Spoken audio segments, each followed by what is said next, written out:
Tara na, magluto na po tayo ng pork taro hong ma. Ayan na po ang ating pork taro hong ma. Gagamit lang po tayo ng pork limpo mga guys, at atin po itong tanggalin ang buto. Tanggalin lang po natin ang pinakagilid nito, yung taba. Ayan na po, i-slice lang po natin ito. Atin lang po itong hiwain ng pahaba. Ayan na. Lahat atin po itong hiwain ng pahaba, kapareho lang lahat. Para pantay ang ating pagkahiwa nito ng ating limpo. Ayan na po, i-slice lang po natin ito lahat. Pagkatapos i-slice natin ito, ilagay lang po natin ito sa ating stainless, ang ating limpo. Lagyan po natin ito ng dark soy sauce, pampakulay lang po ng ating limpo, at atin po itong halo-haloin para magkalat sa ating limpo ang ating dark soy sauce. Maglagay lang po tayo ng taro gabi. Ayan na po, balatan lang po natin ito ng maigi at atin po itong i-slice. Kapareho lang po ng ating limpo sa ating pagka-slice ang ating taro. Ayan na po, tapos na po natin ito sa pagka-slice ang ating taro. Atin lang po itong ilagay sa ating stainless. Ayan na ang ating pork limpo. Atin na pong balikan ang ating kiamsay. Maalat po itong vegetable na ito at atin po itong hugasan ng maigi at pigain lang po natin bago natin ito slice at atin i-mince ito. Atin na pong i-fry ang ating taro. Kailangan i-crispy lang po natin ito para hindi madurog ang ating taro. I-next po natin ang ating pork limpo. I-fry din po natin ito. Kailangan tamang-tama lang po sa ating pagka-fry ang ating limpo para ito po buo po pagka-steam natin hindi siya madurog. Ayun na po, tapos na po natin ito sa pagka-fry. Atin lang pong balikan ang ating kiamsay. Kailangan durugin po natin ng maigi ang ating kiamsay. I-mince lang po natin ito.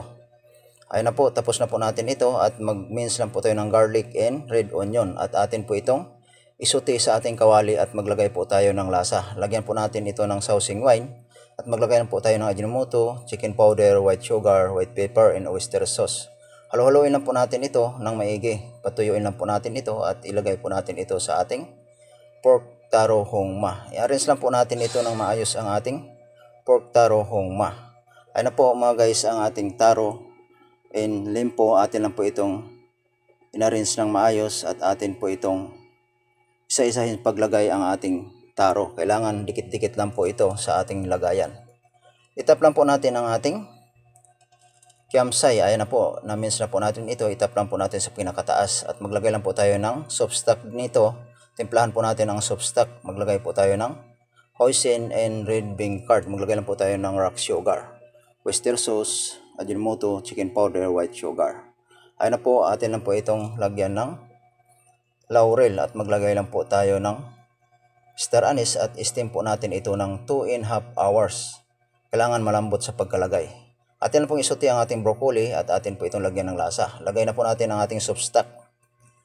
Ayan ang ating soup stock. Lagyan po natin ng lasa ito, ajinomoto, chicken powder, white sugar, and sesame oil. Maglagay lang po tayo ng potato starch para lumapot at maglagay po tayo ng pampakulay, dark soy sauce and light soy sauce. Ayan na po ang ating sauce ng ating taro hong ma. Lagyan na po natin ito sa ating pot ang ating taro. Ayan na po, malambot na po yan. Atin na po itong ilagay at kailangan initin po natin ang ating pot mga guys. Ayan na po, kumukulo-kulo at ating ilagay ang ating sauce. Itap lang po natin sa pinakataas ang sauce ng ating taro hong ma.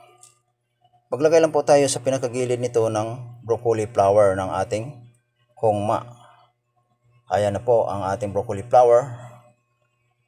Lagyan lang po natin ito ng sesame seeds. Taktakan lang po natin sa pinakataas. Itap lang po natin ito. At maglagay lang po tayo nito ng white bread. Kailangan kasama ito sa ating taro hong ma. Ayan na po mga guys, kalabasan ng ating taro hong ma in pot. Maraming salamat po sa inyong suporta mga guys.